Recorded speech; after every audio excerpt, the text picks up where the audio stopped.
스위스의 앙리 디낭이라고 하는 사람이 있었습니다. 그는 스위스의 은행장이었습니다. 지금이야 그렇지 않지만 당시 스위스에서 은행장은 은행을 소유하는 소유자였습니다. 은행장이었으니 얼마나 부자였겠습니까? 그러나 그는 그 작은 꿈에서 만족하지 않고 세계 제일의 부자가 되는 꿈을 꿨습니다.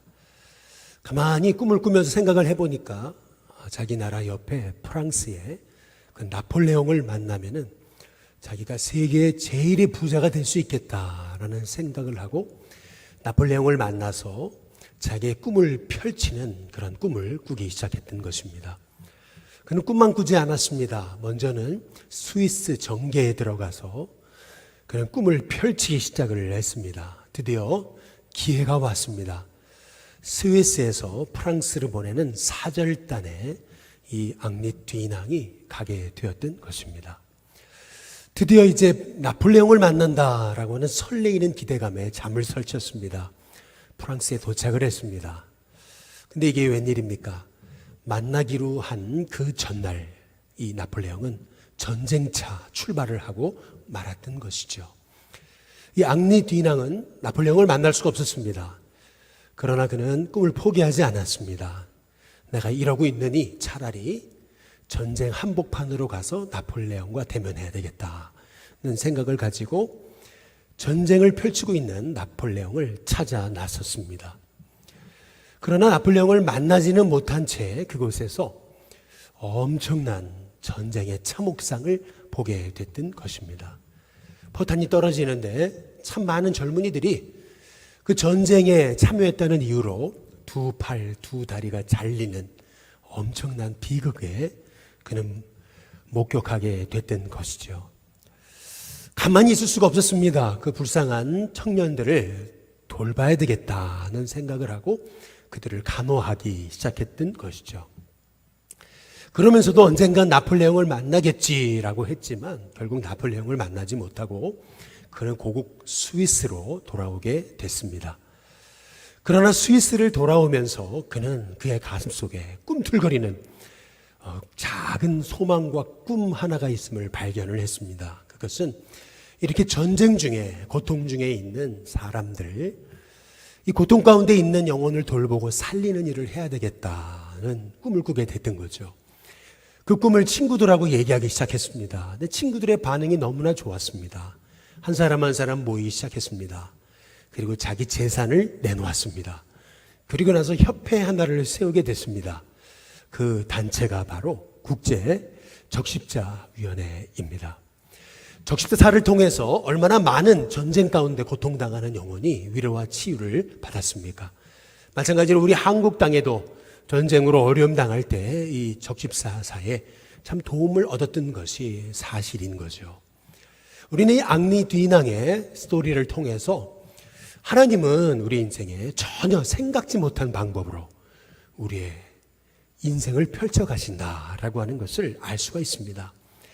내가 이거 하려고 했던 게 아닌데 전혀 엉뚱한 사건을 만나게 되면서 그 생각지 못한 사건을 통해서 나도 알지 못했던 내 가슴 안에 꿈틀거리는 꿈을 발견하게 됩니다. 그리고 그 꿈은 나 혼자 내 가슴 안에 있었던 것일 뿐인데 그 꿈이 자라나서 결국에는 그 꿈, 작은 꿈을 통해서 수많은 영혼이 살아나고 위로를 받는 그런 놀라운 꿈으로 자라나게 되는 것이죠. 마찬가지로 언제나 이렇게 하나님의 역사는, 하나님의 복음의 시작은 한 사람 안에 있는 작은 꿈에서 시작되게 되는 것입니다. 언제나 하나님의 복음의 시작은 한 사람입니다. 저와 여러분 안에 복음이 시작될 때 그것이 아무도 주목하지 않는 너무나 작은 어떤 그 바람에 뒤흔들리는 그런 작은 촛불과 같아도 여러분의 가슴에 심겨진 그 꿈은 결국 여러분의 가정을 살리고 가문을 살리고 이 나라와 민족을 살리는 역사의 꿈이 되는 줄로 믿습니다. 오늘 말씀에도 사도 바울이 에베소에 들어갈 때 아무도 그 에베소가 밭길이라고는 생각을 못했습니다. 아니 바울 자신도 자기가 에베소에 있으면서 에베소가 이렇게 놀랍게 새로워지리라고는 아마 꿈도 꿔지 못했을 것입니다. 그러나 바울이 이 에베소에 들어간 지 불과 3년 만에 그 에베소 땅은 완전 복음의 땅으로 바뀌어지는 것을 볼 수가 있습니다. 바울이 에베소에 10년, 20년, 30년 있던 게 아닙니다. 불과 3년 있었습니다.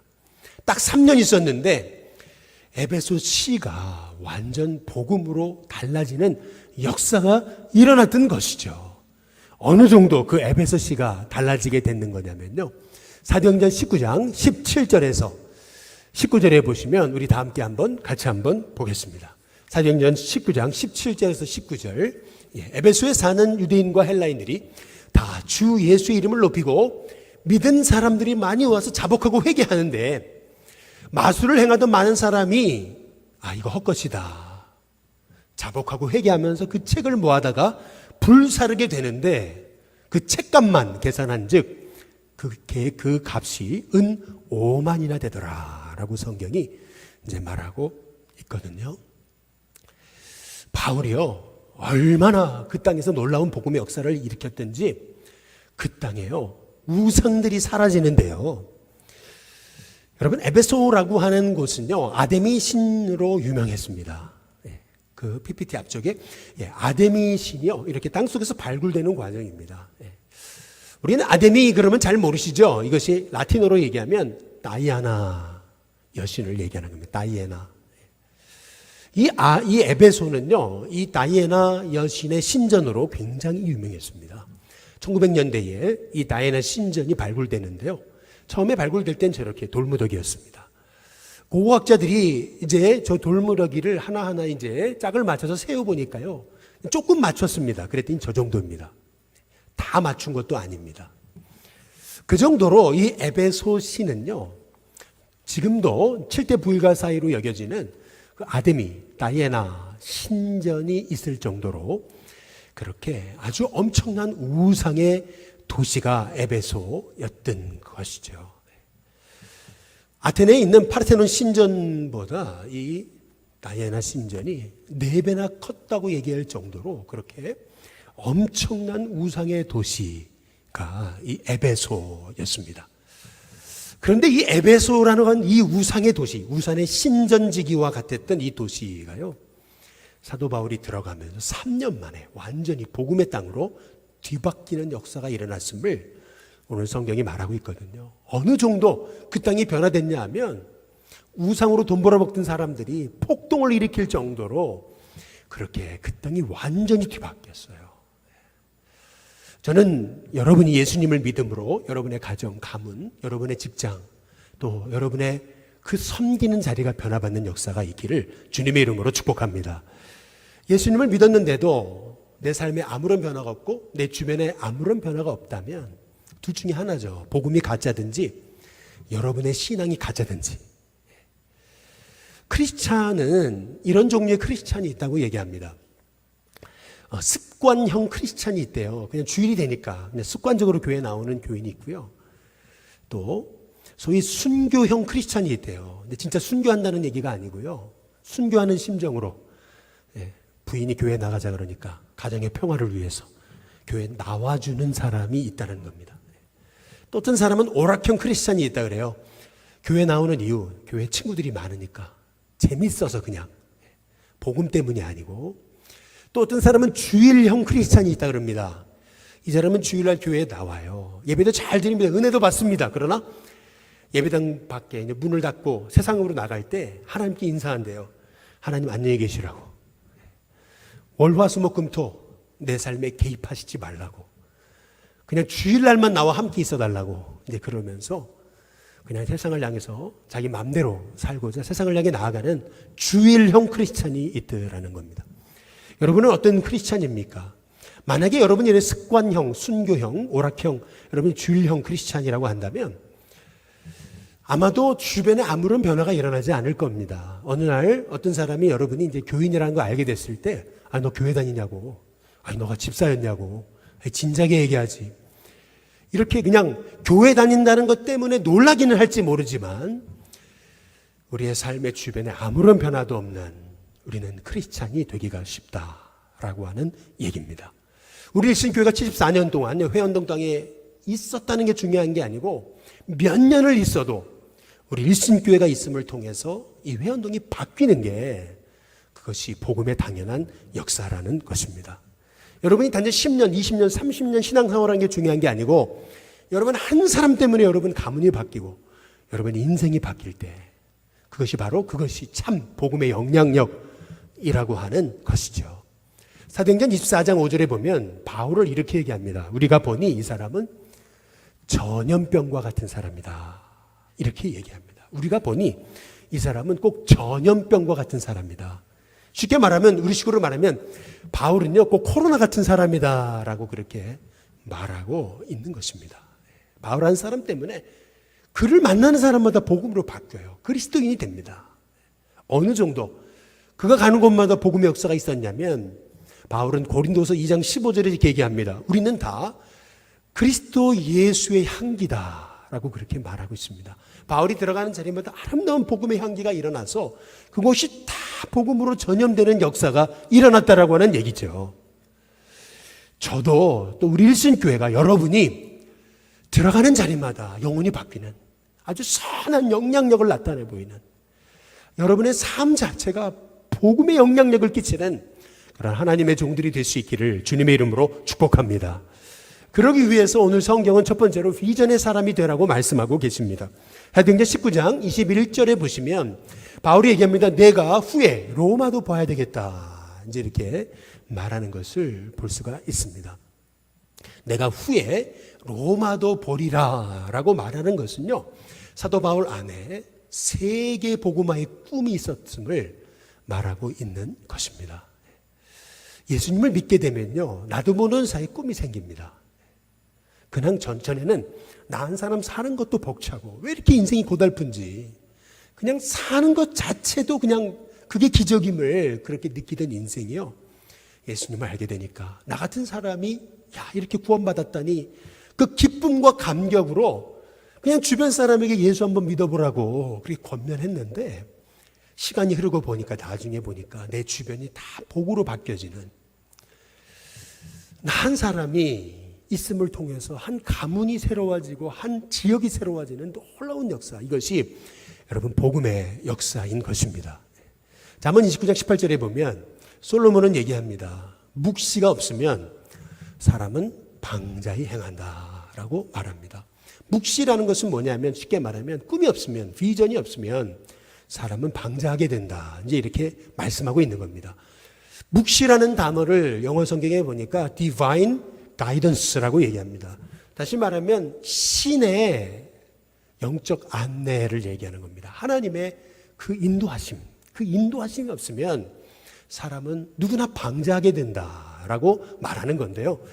방자히 행한다라고 하는 말의 의미는 쉽게 이런 말입니다. 제멋대로 한다, 제멋대로 행한다라는 말입니다. 하나님의 뜻에 인도함 받아서 하나님의 뜻대로 참 복되게 살아가는 것이 아니라 그냥 지 맘대로. 그러니까 어떻게 되는 거냐면은 나중에 인생이 흐르고 나서 하나님 부르시는 날이 됐을 때 그때 그가 깨닫는 건 이거예요. 내가 헛살았구나. 내가 뭐라고 이렇게 열심히 살았지? 내가 인생 잘못 살았네. 라고 고백하게 되는 것이 묵시가 없는 인생, 꿈이 없는 인생, 비전이 없는 인생을 가리켜서 묵시가 없으면 백성이 방자히 행한다라고 말한 솔로몬의 고백인 것이죠. 그러나 신기합니다. 예수님을 믿고 예수님을 알게 되면 내 안에 꿈이 생깁니다. 나도 모르게 시야가 넓어져요. 이렇게 안목이 커집니다. 전에 바울도요. 예수님 만나기 전에는요. 자기밖에 모르던 사람입니다. 그냥 자기 동족만 최고인 사람이었어요. 그래서 예수님의 복음을 전하는 그리스도인들을요. 가당치 않게 여겨가지고 돌을 들어 그들을 죽이는데 인생을 걸었던 사람이 사도 바울입니다. 자기 동족밖에 몰랐어요. 그런데 사도 바울에게 복음이 들어가니까요. 나를 구원하신 게 얼마나 놀라운 거예요. 나 같은 사람을. 근데 놀라운 것은 하나님의 은혜 받고 사랑을 힘입고 복음을 알고 말씀에 붙잡히게 되니까요. 꿈이 달라지는 거예요. 세계 열방에 죽어가는 영혼들, 그 영혼들을 그냥 죽게 내버려 둘 수가 없는 거예요. 그래서 사도 바울은 내가 후에는 로마까지 가야 되겠다. 세계 비전에 붙들린 사람으로 변화받게 되는 것을 볼 수가 있는 거죠. 뭐 지금처럼 비행기가 있습니까? 뭐 지금처럼 모터가 달린 배가 있습니까? 그 과거 2000년 전에 내가 세계의 중심이라고 얘기하는 로마까지 가서 복음 전해야 되겠다라고 말하고 있는 이 바울에게는요, 복음을 알고 난 다음에 자기도 모르게 꿈이 생긴 거예요. 비전이 꿈틀꿈틀거리기 시작했던 겁니다. 앙리 뒤낭이 뜻하지 않게 그 고통당하는 전쟁 가운데 참혹상을 보고 적십사자를 세운 것처럼 마찬가지로 사도 바울은요, 복음에 붙잡히고 나니까 세계 열방에 죽어가는 영혼들을 살리는 것이 그의 인생의 목적이 되는 거예요. 세상 사람들은요, 예수님을 알기 전에 그들의 꿈은요, 그냥 잘 먹고 잘 사는 겁니다. 그냥 열심히 공부해가지고 좋은 대학에 가가지고요, 남부럽지 않게 좋은 아파트 사고, 그냥 남과는 그래도 남한테 기죽지 않고 그냥 편안하게 놀러도 좀 다니고 여행도 좀 하고, 이제 그러면서 좀 이렇게 운이 좋으면 또 유명해지기도 하고, 뭐 이것이 세상 사람들이 가지고 있는 꿈이죠. 이 모든 게 꿈의 중심은 나예요. 그냥 나 혼자 잘 먹고 잘 사는 겁니다. 내 가족 잘 먹고 잘 사는 거죠. 그러나 우리가 예수님을 알게 되면요, 꿈이 달라져요. 예수님을 알고 나서요, 야, 나 한 사람을 통해서 이 땅에 죽어가는 영혼이 좀 살았으면 좋겠다. 참 이상하죠. 나는 부족해요. 능력도 없어요. 그런데 이상하죠. 내 안에 꿈이 생겨요. 야, 나 한 사람 때문에 내 가정이, 내 일터가, 세계 열방이 살아나는 놀라운 꿈을 꾸게 되는 거예요. 여러분, 그것이 제자들 안에 있었던 꿈입니다. 제자들도 예수님 인격적으로 만나기 전에는요, 그들의 꿈은 늘 예수님 오른편, 왼편, 우의정, 좌의정, 늘 높은 자리에 오르는 게 꿈이었어요. 예수님 십자가에 죽으시기 전날에도 제자들은 누가 크냐 하는 이것 갖고 싸웠던 제자들이요, 예수님을 만나고 난 다음에 인격적으로 성령의 역사를 체험한 다음에는요, 제자들의 꿈이 달라지잖아요. 전 세계 열방이 주님의 이름으로 살아나는 비전의 사람으로 바뀌어지는 것을 볼 수가 있지 않습니까? 마찬가지로 저와 여러분에게도 하나님이 이런 꿈을 주십니다. 저는 저와 여러분이, 또 여러분의 자녀들이 이렇게 여러분 한 사람 때문에, 여러분의 자녀들 한 사람 때문에 참 수많은 영혼이 일어나는 꿈을 꾸는 그런 비전의 사람, 꿈의 사람, 묵시의 사람이 될 수 있기를 주님의 이름으로 축복합니다.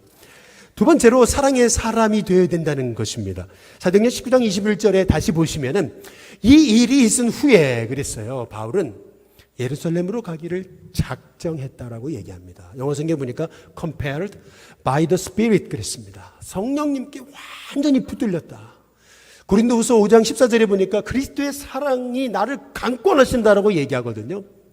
쉽게 말하면 바울은 성령에 붙잡혀서 지금 예루살렘으로 가기를 작정했다라고 얘기합니다. 작정했다는 말, 아니 그냥 가면 되지, 왜 예루살렘에 가기를 작정하나? 가면 될 거 가지고 이제 우리가 이렇게 생각하죠. 이유가 있습니다. 고린도전서 16장에 보면은 당시 예루살렘에는요, 엄청난 흉년이 찾아왔습니다. 그 흉년으로 인해서 초기 그리스도인들이 다 굶어 죽게 생겼습니다. 바울은 그 얘기를 듣고요, 그냥 모른 채 하지 않았어요. 우리가 얼마 전에 코로나로 어려운 선교사님들 돕기에 헌금한 것처럼 그렇게 사도 바울은 이 아시아 마케도냐 지역의 교회들에게 편지를 해서 구제헌금, 선교헌금을 모았습니다. 9개월 동안 모았어요. 지금이야 우리가 헌금 모아서 다 은행으로 쏘았잖아요. 다 쏴드렸지만은 당시에는 이 선교헌금을 쏠 수가 없어요. 직접 갖다 줘야죠. 그러니까 바울은요, 지금 예루살렘에 죽음을 무릅쓰고 가기를 작정했던 것을 볼 수가 있는 겁니다.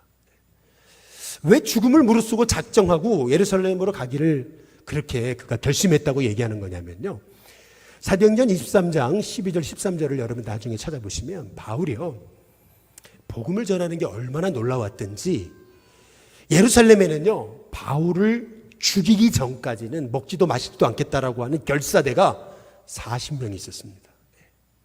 참 사람이 할 일 없죠. 사람 죽이는 걸로 위해 40명이 먹지도 마시지도 않겠다. 한 사람이 40명 결사대가 있었다 그래요. 바울은요, 예루살렘에 가면 이런 고난이 있을 걸 알았어요. 그럼에도 불구하고 그 고통당하는 성도들을 생각하면 가만히 있을 수가 없어요. 그래서 예루살렘으로 죽음을 무릅쓰고 가기를 작정했다라고 하는 거죠. 다시 말해, 여러분, 사도 바울은요, 하나님의 사랑에 완전히 붙들린 사람이었습니다. 나같이 복음을 방해하던 복음의 회방꾼이 예수님을 알게 됐다는 게 기적이고, 이렇게 나같이 수많은 그리스도인들을 핍박하던 자가 예수님을 알아서 복음 전하는 사도로 부름받았다는 것이 얼마나 큰 은혜예요. 그 은혜를 생각하면 너무나 감사한 거예요. 그 은혜, 그 사랑에 붙들리니까요, 사도 바울이 그 에베소 땅에 들어간 지 3년 만에 에베소가 뒤바뀌는 거거든요. 사도 바울이 말솜씨가 좋아서 그가 지식이 많아서 능력이 많으니까 에베소가 3년 만에 바뀐 게 아니에요. 모든 일이든요, 능력으로 되지 않습니다. 능력만으로는 안 돼요. 모든 일이든 열심만으로는 안 돼요. 어떤 일이든요, 그 중심에 영혼 사랑이 있어야 됩니다. 사랑으로서는 아니고서는 생명이 일어나지를 않는 거죠. 바울이 에베소에 들어간 지 3년 만에 그 땅이 완전 복음으로 뒤바뀐 것은 그 안에 영혼을 향한 그 불쌍히 여기는 그 사랑, 뜨거운 그 그리스도의 사랑이 가슴에 흘러넘쳤기 때문에 만나는 영혼마다 붙잡고 복음 전하고 눈물 흘리며 복음을 전했더니 그 에베소시의 수많은 우상에 붙들린 영혼들이 예수님 앞에 돌아오는 역사가 일어나게 됐던 것입니다. 저는 우리 식구의 성도님들이 이 주님의 사랑에 붙잡혀서 일도 하고 사명도 감당하고 쓰임받는 우리 일신교회 성도님들 다 되시기를 주님의 이름으로 축복합니다. 많은 상담학자들이 하는 얘기가 있어요. 부모가 자식 사랑하잖아요. 부모의 자식 사랑은 무엇으로 견줄 수 있겠습니까? 근데 신기하죠. 가족의 갈등이 일어나서 이렇게 오는 모습을 보면은요, 사랑하는데 사랑으로 문제를 푸는 게 아니고 미움으로 문제를 풀더라는 거예요. 부모가 자식 볼 때 자식이 잘 되지 않기를 원하는 부모가 어디 있겠어요. 자식이 하루 종일 핸드폰만 붙잡고 앉아 있으니까 저놈의 자식은 오늘도 늘 핸드폰질이라고 늘 부모가 말이죠. 자식을 사랑하는데도 그 자식의 문제를 사랑으로 푸는 게 아니고 미움으로 푼다는 거예요. 근데 미움으로는 절대 사람이 안 바뀐다는 거죠. 오늘 우리가 이 사도 바울이 에베소를 바꾼 그 위대한 복음의 역사는 그 안의 중심에 영혼을 향한 뜨거운 사랑이 있었기 때문에 그 땅이 바뀌고 변화됐다는 사실을 우리가 기억할 필요가 있습니다. 우리 안에 하나님의 사랑이 부어져서 우리가 어떤 일을 하든지 간에 주님의 사랑으로 사명을 감당할 수 있는 하나님의 종들 되게 달라고 기도하는 우리 일신교회 성도님들 되시길 주님의 이름으로 축복합니다. 햇님과 그 바람의 이야기를 여러분 잘 아실 겁니다. 한 나그네의 외투를 벗기는데 바람이 아주 자기가 얼마든지 이 나그네의 외투를 벗길 수 있다고 호언장담하죠. 그리고 막 바람을 불어제끼지 않습니까? 그냥 쉽게 나그네의 우통 정도는 이렇게 외투 정도는 벗길 줄 알았는데 바람이 오면 올수록 이 나그네는 외투를 더 굳게 붙들죠. 끝내는 외투를 벗기지 못합니다. 그런데 이제 햇님 차례잖아요. 햇님이 이 나그네를 향해서 따뜻한 바람을 따뜻한 햇빛을 은근히 쬐주니까 이 나그네가요, 단추 2개를 풀어요. 또 햇빛을 쬐니까 단추를 다 풀기 시작합니다. 햇빛을 쬐주니까 그냥 겉옷을 벗어버리잖아요. 결국 이 이야기가 얘기하는 게 뭡니까? 결국 사람을 바꾸는 것은 힘이 아니라 사랑이라는 겁니다. 따뜻함이라고 하는 것이죠. 저는 우리 신교회가 이렇게 따뜻함이 있는 하나님의 사랑이 역사하시는 그런 교회가 될 수 있기를 주님의 이름으로 축복합니다. 헨리 나우엔의 긍휼이라고 하는 유명한 책이 있습니다. 책에 보면은 2명의 나그네가 한 미개인의 마을에 가서 했던 일에 대한 일화가 나옵니다. 미개인의 마을, 아주 무식하고 배우지도 못한 사람들의 마을이라고 우리가 생각하기 쉬운 거잖아요.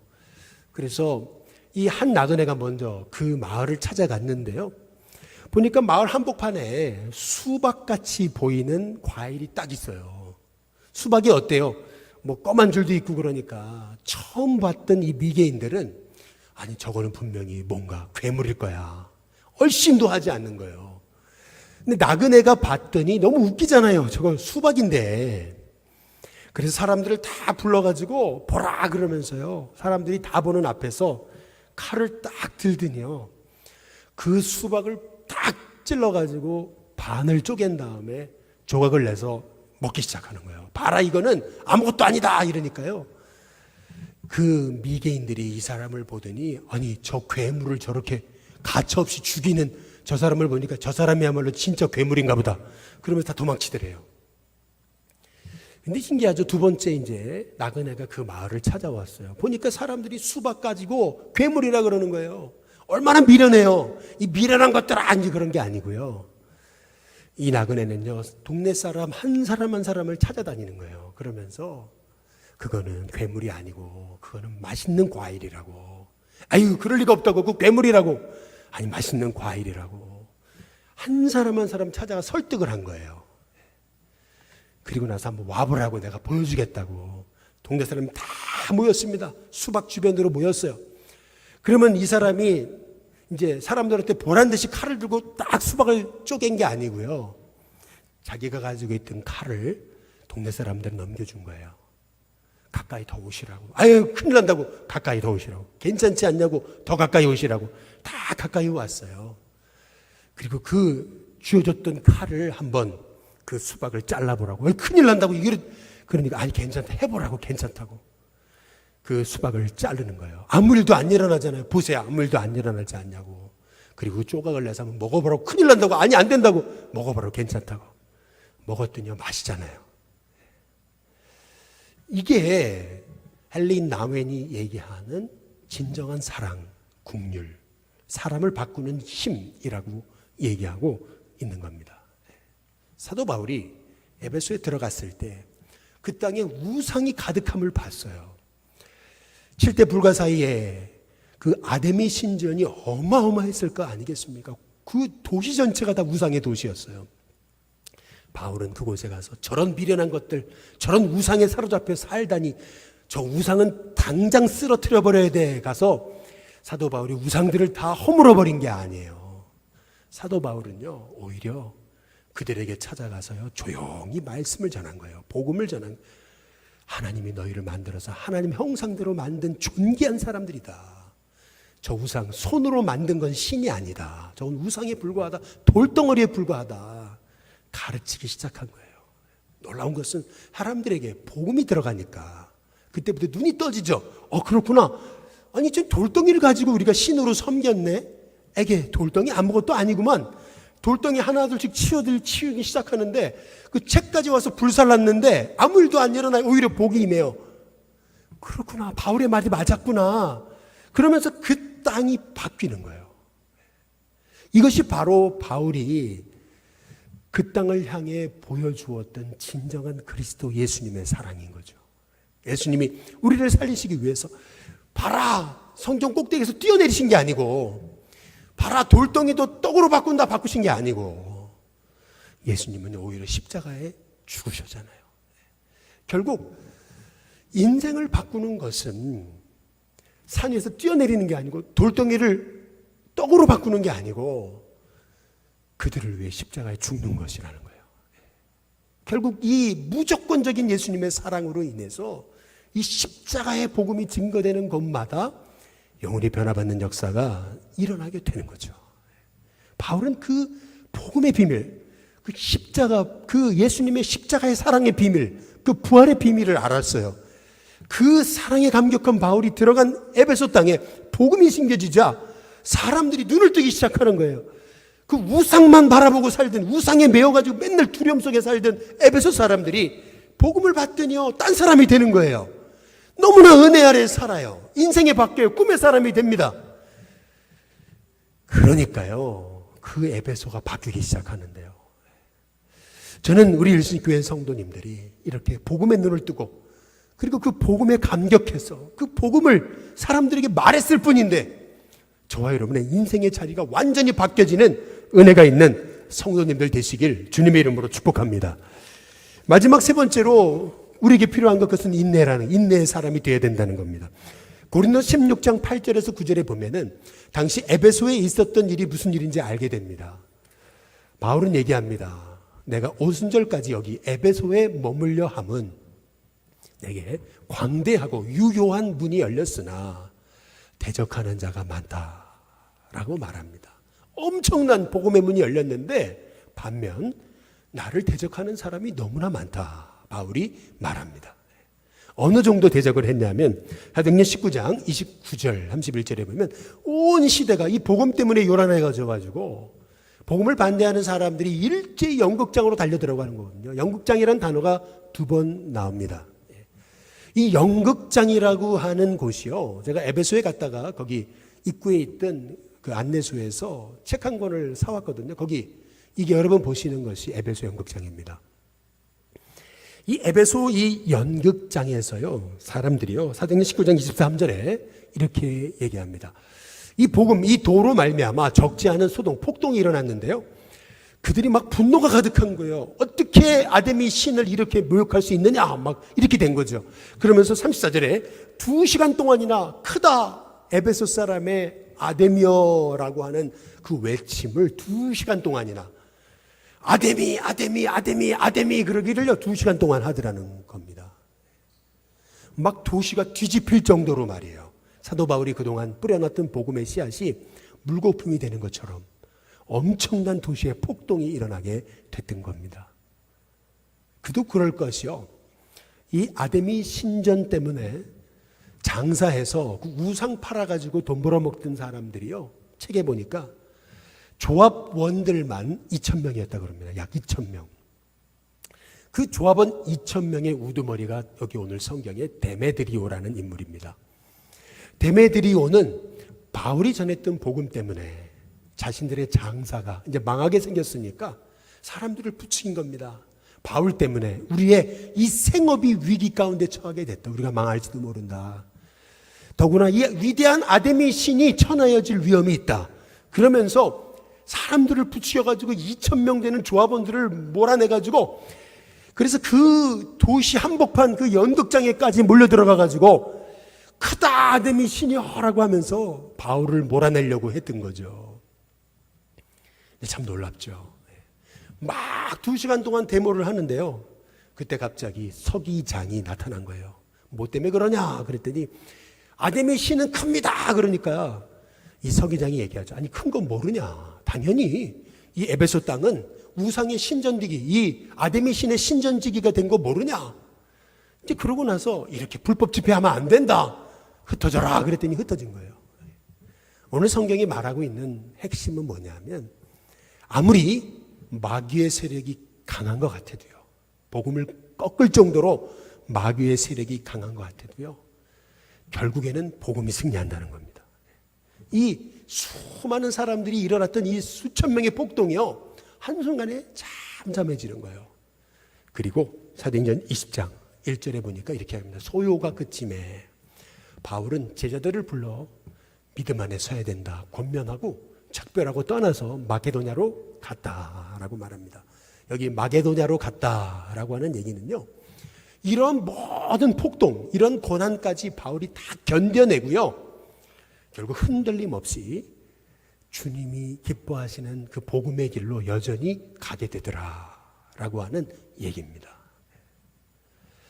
복음이 전해지기 위해서 바울이 이 모든 폭동까지 견뎌낸 거예요. 저는 우리 일신교회 성도님들이요. 여러분 안에 복음이 있잖아요. 은혜가 있잖아요. 하나님 말씀이 있잖아요. 어떤 어려움이 와도 그런 어려움도 견뎌내는 참 인내의 사람이 될 수 있기를 주님의 이름으로 축복합니다. 꿈이 있어요. 주님이 주시는 사랑으로 충만해요. 그러니까 이런 모든 폭동 소요 사태까지도 바울은 견뎌내는 거예요.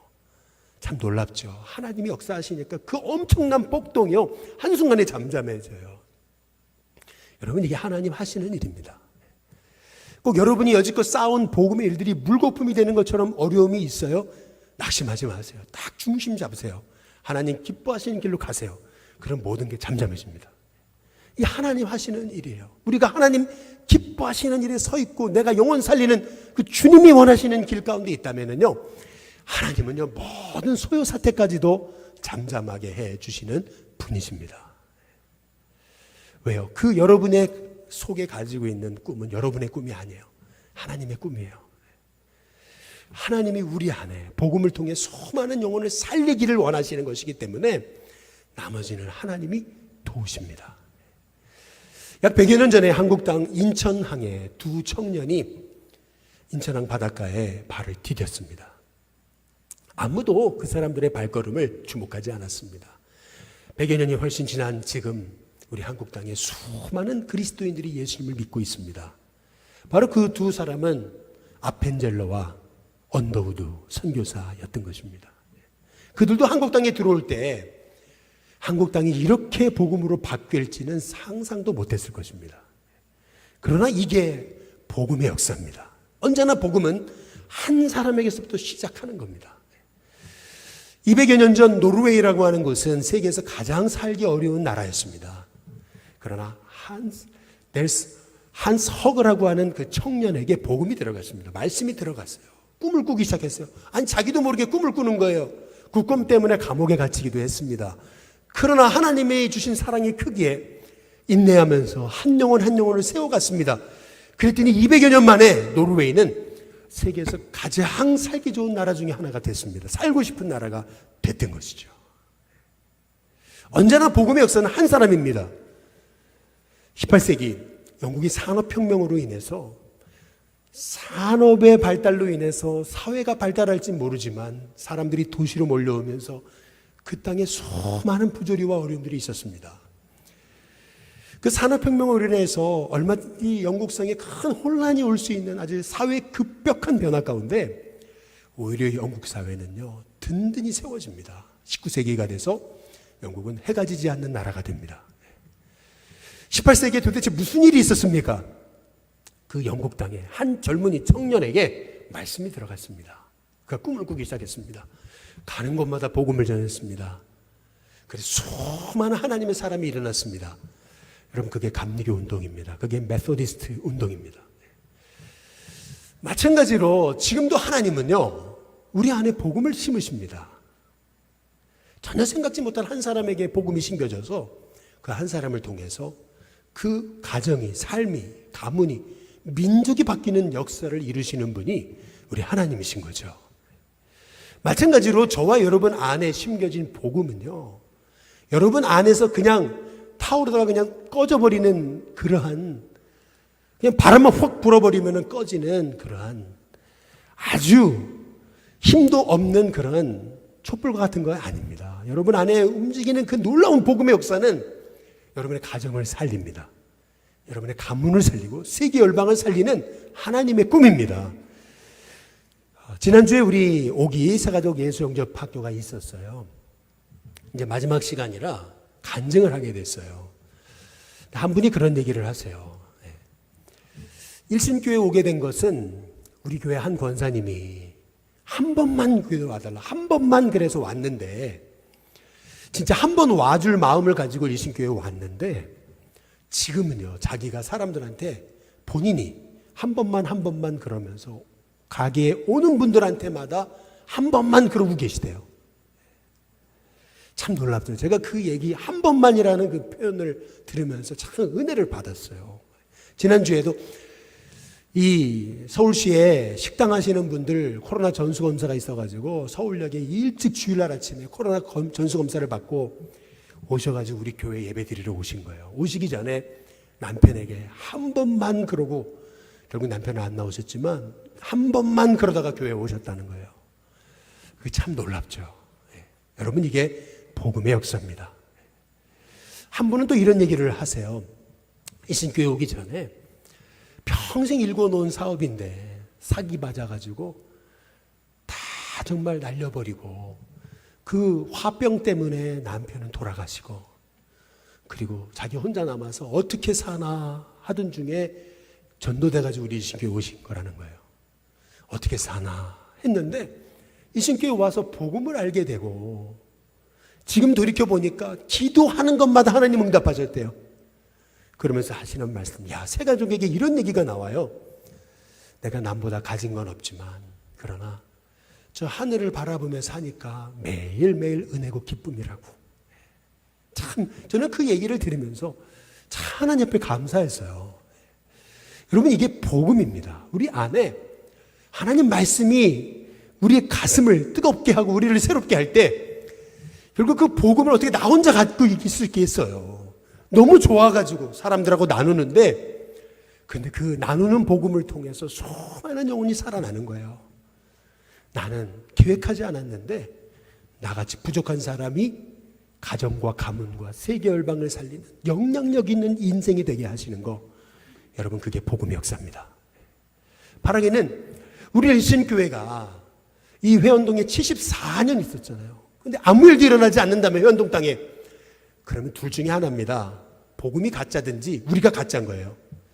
여러분이 예수님 믿은 지 30년, 40년, 50년이 됐는데도 아무런 변화가 일어나지 않는다. 그러면 둘 중에 하나예요. 여러분이 가짜 신앙이든지 아니면 복음이 가짜든지. 우리 안에 진짜 복음이 들어가면요, 내 삶이 바뀌게 되어 있습니다. 아니, 바뀌어야 됩니다. 그 한 사람의 영향력을 통해서 하나님은 지금도 세계에 죽어가는 영혼을 살리고 하나님의 나라를 이루어 가시는 겁니다. 저는 바라기는 우리 신교회 성도님들이 이런 정말 복음의 영향력을 가진 그런 복음의 꿈을 꾸는 그 사랑으로 인내하며 섬기다가 많은 영혼 살려내는 하나님의 종들이 다 되시기를 주님의 이름으로 축복합니다.